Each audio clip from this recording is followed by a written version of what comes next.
Hi, I'm Randy Hollenbeck, and this is the Music Roundtable.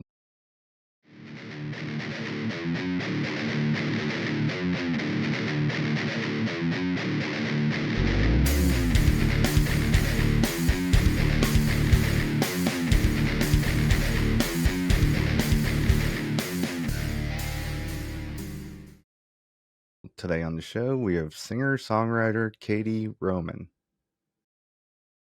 Hey guys, how are you?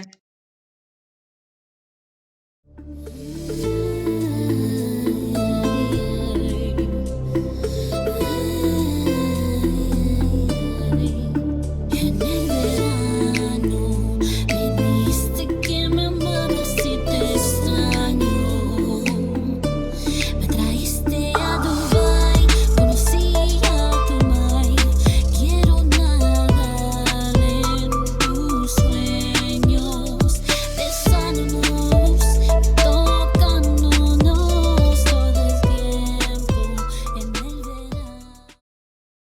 I just wanted to start out by digging into some history and stuff. What got you into music? Was it like a band, a song? Did you get an instrument? What started your path? Well, my family is very musical already. So like my whole dad's side of the family, they play like every instrument. Some of my uncles and cousins can actually hear something and just play it without any notes or anything. And then basically I decided I wanted to sing after hearing Mariah Carey when I was like 7 years old. So yeah, I heard her and I was like, yeah, I want to be that when I get older. Of course, it can't be Mariah Carey though, you know? What was the song by her that you heard that you Oh my gosh. So, um, there's so many. Um, I think it was Music Box and oh my gosh. I totally forgot. But I know Music Box was definitely one of them. Um, it's the one where she's like in black and white and she has her hair like oh my god, I literally sing this song all the time and I just went blank. But yeah, just like I just love Mariah Carey, period. And after that, like everybody started buying me all her albums. So I went backwards and my aunt was a fan of hers. So yeah. Yeah, like that first album of hers was like kick ass, you know. Oh my gosh. I don't even know like how somebody could be so amazing like that at such a young age, you know? Like to be 16, go be a singer for Star, and then like basically get signed and make all these hits. Like how many number one hits does she have? Like that's so crazy. Like, ooh, just gives me chills thinking about it, you know? Yeah, yeah. I was going to talk about some of your musical influences. You got Mariah Carey. Is there some other ones? Oh yeah, like I was big on like Tony Braxton, Whitney Houston, Celine Dion. Um, that's when I was younger, and then as I got into my teenage phase, obviously the girl groups like TLC and you know, oh, right now I just love JoJo. Not JoJo Siwa. Let's get that correct. JoJo. I just love her. Like I feel like musically, like she's more in my realm of how I write songs and stuff and what I sing about. And Demi Lovato before well, I just love Demi Lovato, but like before now, because now she's in this like this rock phase, and so it's not really my genre anymore, but I still love her, you know? Now, when did you start getting into like recording and playing out and stuff? What age were you when that started? Recording, I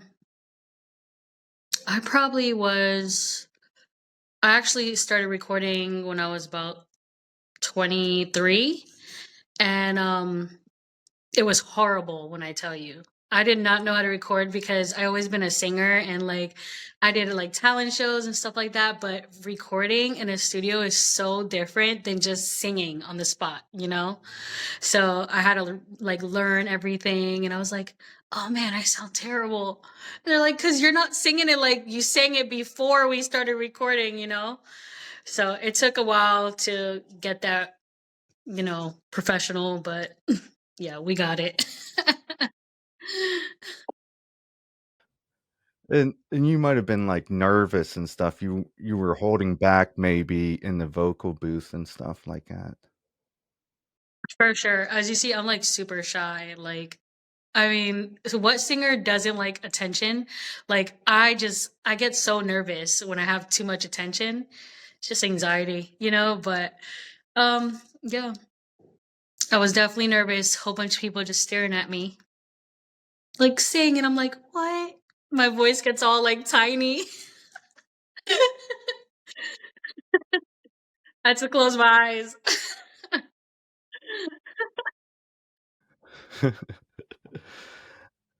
I was gonna ask you about stage fright. Do you still get it? Oh, yes. Yeah. You know what's funny about that is I sang like basically my whole life. Like since I was 10 years old, I just wanted to be in everything. And obviously got oh excuse me. I grew up in church, so I was on the worship team and stuff and choir and then in school theater and all that. So I was never nervous. It's like as soon as I decided that I wanted to like do this professionally and take it seriously in my 20s, that's when my stomach just started curling up. And I was like, oh my gosh. I was like, I've been around like trillions of people before. And this, it just feels worse when you're older for some reason. Like the fear sets in. Like kids are so like nonchalant, like, let me just like get on this roller coaster. Now I'm like, "Ah, am I gonna fly off? You know, like, so it's basically like singing for me. But as soon as I open my mouth, like it just takes over. So Like, what are some of the things you use to, like, overcome stage fright? I just focus on like either somebody or a thought I have in my mind. Um, just whoever's not really looking at me all crazy. Like usually like you spot somebody that's like really wants to see you and you're just like, okay, I'm going to sing this for that person because that person is literally here for me, they're supporting me, and it just gets better after that, you know? I know some singers, I've talked to, they, like, try to point somebody out in the crowd, and they focus on them and try to win them over, like, as a new fan. It's like a challenge for 'em, you know? Yeah, I do that. I literally just did that when I did the come up show in October. What is it? September? In September, we did the come up show and I really couldn't see because the lights were like beaming on me, but I like looked at somebody. I was like, all right, this person's giving me this face. Like, I'm like, okay, yeah, all right. And then I was like, you right there. Come on. And it usually works and stuff. And they're like, okay, sing it, So that's fun. You just released a new single called Love Space. I didn't release it yet. It's gonna be released, but I've been performing it so people know it before it comes out. Um, oh, Love Space. Oh, I'm sorry. I'm so confused. Okay, so Love Space, yes, that's for sync licensing, but I'm releasing my song Love is Bulletproof, and that's the one I've been performing everywhere too. But Love Space, yeah, that's for sync licensing. You'll probably hear it next year on TV. So Can you tell me a little bit about that? Like, I got, like, it's like an infatuation with loving somebody and trying to, like, get their attention and say, "Hey, it's okay to open up to me," you know? yeah. Love Space is really interesting because that's usually what happens, right? It's like some people see somebody in the crowd and they just know like that person's gonna be my person and I'm gonna make them love me. Right? So it's like once I get you like this tangled up in my web, you're gonna be mine and you're gonna be here. And you're gonna focus only on me. So that's basically what love space is. Just like reeling them in. Like you got your goal and you're gonna get it. And there's like a spoken word in there kind of, and it kind of like reminds me of like how TLC would do it, you know, a little bit. Mhm, mhm. I love TLC, so a lot of my influences is on everything I ever felt anything for in my life, you know? And I do poetry as well, so definitely, definitely. Just love it. I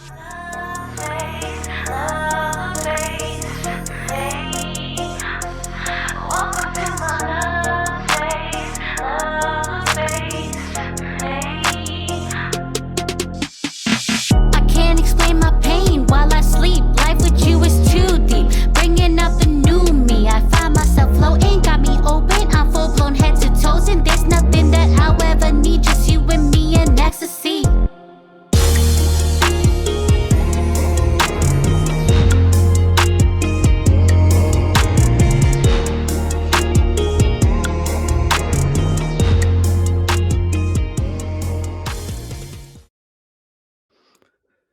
And you just recently released a Latin album. Yeah. El Verano. It's not really called El Verano, but I just say it like that. It's called El Verano. Um, and that's also for sync licensing. So a lot of the shows that are out now, like Love is Blind, um, Mexico, or like Korean shows or anything like that, they really like other languages. So like a lot if you watch these shows, there are definitely a lot of Latin influences in it. So when they asked me to do it, I was super excited, obviously. So I just wrote it and it's seems to be a hit and hopefully next year it'll be everywhere, just on everything on TV. So I'm excited for that. Now, what does that translate into in English? El Verano. The summer. In the summer. Yeah. The summer. And the song is kind of like a summertime vibe, you know? Yeah. So, El Verano is just they chose that song because the words translated in English is basically a love story, right? It's like when you're on summer vacation and you don't expect to fall in love with somebody, but you do, and you're like, oh no, but when it ends, we're leaving each other, we're separating. And it's like it can't end in the summer. Like we have to like figure out a way to be together, and that's basically what that's about. So the whole EP is just like a love album, you know, traveling, sexy appeal, you know. So it's very fun. It was very fun to make.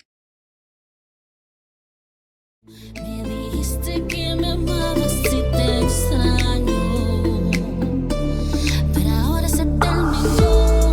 No quiero estar sin ti. Mi sonrisa no está si tú no estás conmigo. Eres el razón de vivir. No podemos parar en el verano.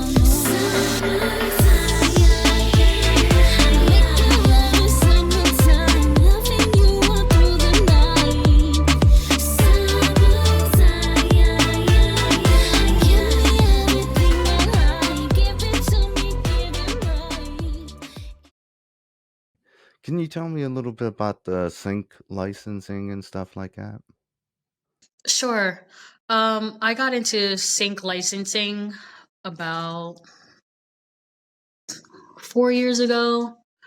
Um, obviously, I always wanted to be like on TV, so I didn't know how to do that. And of course, my producer, my mentor, my best friend, Gallo Loch Ness, told me about how to get into sync licensing. And he's like, you know, not everybody could get into that. You have to be like super serious about it. Um, and I was like, well, I am serious. Like, I want to be on TV. I want to hear my voice. It's amazing. So he taught me all about it. I listened to him because if you don't listen to people that actually do it, you could try and it's not going to work. They are speaking about it because clearly they know what they're talking about, and he gets tons of placements. So I remember I was listening to some songs on a brief that was doing, and I was like, "That's a good one." He was like, "Oh no, I don't really like that beat." And I was like, "What do you mean?" And I just came up with a hook like real fast, and he was like, "Oh no, you're jumping on this." you know? And I was like, okay, so I did it. And, when the sync libraries and licensing people heard me, they were like, yeah, you have a voice that needs to be on TV. We love it. And he was like, how fast can you do this? So now I have sync people, hey, I need like 5 songs in 3 days. Can you get it done? And I'm like, I'm on it. As soon as I get off that phone, I'm like, writing everything. I'm like, I set up my equipment and I'm like, and clean it up and send it out. And that's just what I've been doing. So it's been awesome doing sync. It's very rewarding. Nothing like hearing your song on TV and you don't expect it because we don't know where it's going. We're just like, turn on Netflix and you're like, oh my God, oh my God. That just happened to me with this show called Run the Burbs on Hulu. And I was like, just watching the show and I'm like, that song sounds familiar. And it was my song, Heat Wave. And I was like, that's me? That's me? Oh my God, that's me. I was calling everybody. So fun. Now, when they reach out to you for these sync licensing things, do they give you like a subject they want for it? Yeah, usually they'll say, hey, we're looking for upbeat, sexy or classy, tasteful, um, fun. A lot of things that they usually ask for is like sports is really big around this time. So like, what can be played on sports? We need a catchy hook. We need a catchy, some words, specific wording. So I just use that and it's like, okay, so they want it like this. I'm like, what can be fun? When you think about sports, you think about fans. So then I'll talk about fans or, you know, if it's for a specific show, um, like what's on right now. Um, it's funny that I say that because I've been watching a lot of Asian shows. I love Korean shows. So I'm trying to think of other shows. But if you listen to those shows, a lot of those scenes are either love or they're partying. So I'm like, you know what? Girls' night out, you know, something like that. What would girls do when they go out? They're on the prowl or they're drinking or having a good time. So yeah, I just go off of whatever they want in that aspect. So you like kind of like brainstorm, write down a whole bunch of ideas, and then you come up with lyrics for it. Yeah. I usually well, if they sometimes they give you producers to work with, but on this last one that I did, I had to actually find my own producers. So I have tons of producer friends and I'm like, "Hey, I need something that's upbeat or I need something electronic, sounding or I need pop." And I know exactly what producer specializes in that sort of thing and I'll hit them up like, "Hey, how do you think about a collab on this? Blah, blah, blah. It's for sync." And they'll be like, yeah, right on it. And I'm like, how fast can you get it for me? We got 2 days, because I'm hitting them on the third day. Like this third day, I'm already writing in my head. And then when I get the beat, then I'll maneuver it into whatever they send me. So that's like really fun too, because you have to think super fast in sync. You can't just sit there like and be like, oh, this is gonna be a best song ever. No, I'm like, what's gonna be catchy? What is like what do people want? I know what I want to listen to, and I'm very diverse in all music, so I can literally sing any kind of music. And I'm like, I like to listen to country, hip hop, pop, electronic, dance house, stuff like that. And I try to make at least 5 different songs that aren't the same genre. And out of those 5, like you could either get 5 picked or one. So, fortunately for me, like I had like 3 songs picked out of the 5. The other one was like, okay, well, that's a little slow or something. But guess what? Now, when somebody asks me, do you have any love ballads? I already have one. You see how that works? So you always have to continue to work and create. You never know who's gonna ask you for what. Yeah, and even if they don't ask you, you could like just write some things about different subjects to have them as a backup for in the future when they do ask. For sure. Little albums of things when they do like, oh, I need R&B, I need pop on this side. So that's pretty fun. I just like creating. Now, as far as so you write the lyrics first and then you add the music. You don't ever have the music and then add the lyrics second? Yeah, if they have like a lot of libraries, they put the music there already. Like they'll have producers submit for a certain album. So be like, okay, well, there's like 10 albums.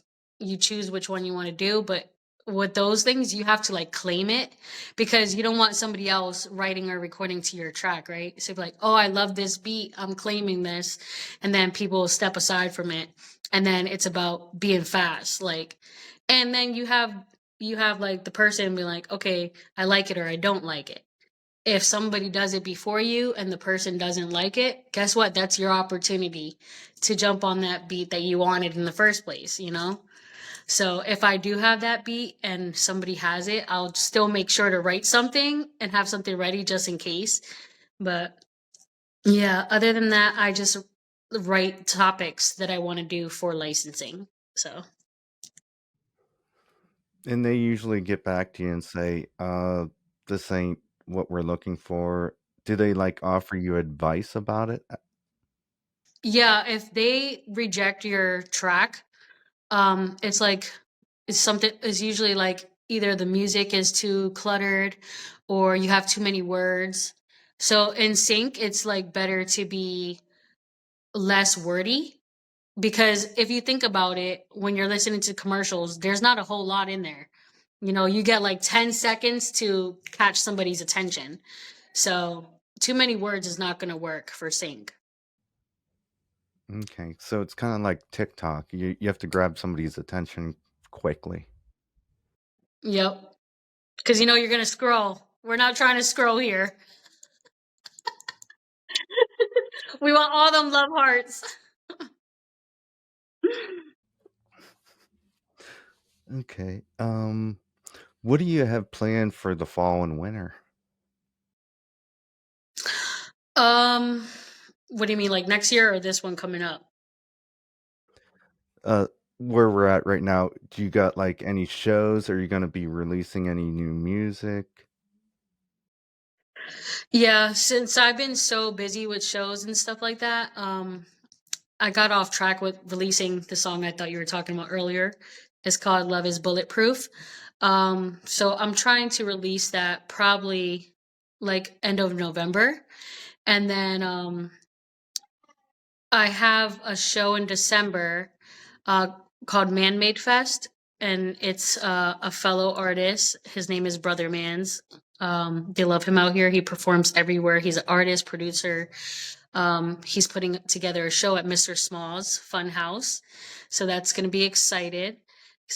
And usually, I'll get hit up for shows in between them, like really randomly. Um, so as of right now, I'm not sure. I'm just focusing on license and releasing my tracks because I've been so busy. I forgot about Katie. So now sync aside, I always do sync. So that's 24/7. But for me, for myself, my Katie Roman music brand, I just want to release Love is Bulletproof and probably a dance track like early in the year. So that's what I got so far. That might change. Like I said, I get hit up randomly, like, hey, do you want to do a show? You know, blah, blah, blah. And I'm like, check my calendar. All right, if I record this by 1 p.m., I can get ready and do this show at 7. That's usually how I work. So, Now, do you ever like collaborate with other artists on their tracks and stuff like that? oh yeah, I have a couple collabs. Usually the thing about collaboration with other artists is with me being on my level, like I'm not perfect, I'm not better than nobody, don't get me wrong. I work fast, so if somebody hits me up and says, hey, do you want to collaborate, I'm expecting you to like, okay, what's the idea, let's do it right now. And it's like it takes so long, you know, and I'm used to, I'm on a crunch all the time. So though people that I have collaborated are on that like level with me where it's like, okay, well, I wrote this and tell me if you like it. And I'm like, that's fire. All right. And they're like, you want to jump on it? Yeah. And they're like, when can you do it? I'm gonna do it right now. I'll call you back and I'll record it. But collaborating is so much fun if like people know what they want, because anybody could say, hey, do you want to collab, and not have any idea or not have any music or expect you to do all the work, you know.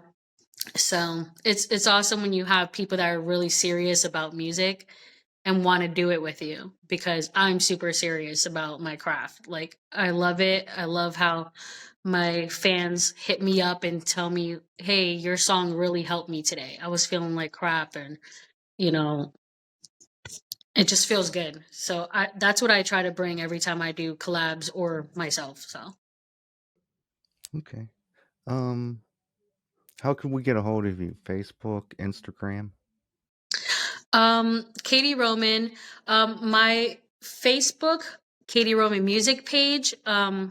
I'm trying to get better at posting on that because I forget, because my Katie Roman page is public and I'm like, oh, I forgot to post on there too. But it's getting better. It's getting better. So that's Katie Roman Music for my fan page or content. And then Katie Roman is also my content page, and I do share on both sites, music and performances. IG is Katie Roman Music. YouTube, I'm terrible at that too, as you probably looked, but I'm learning. I'm learning. When I first started doing the music, I didn't know how to upload anything on YouTube, but I'm learning now, and I'll have way more content on that. But that is also Katie Roman Music as well. And you can stream me as Katie Roman on Spotify, Apple, everywhere. Okay. That's all the questions I have. Thanks for coming on the show today. Is there anything else you'd like to add? That's all. Make sure to stream Katie Roman Music on all platforms. And Music Roundtable. Excuse me. I don't know why I'm getting all crazy. I'm super excited. Sorry.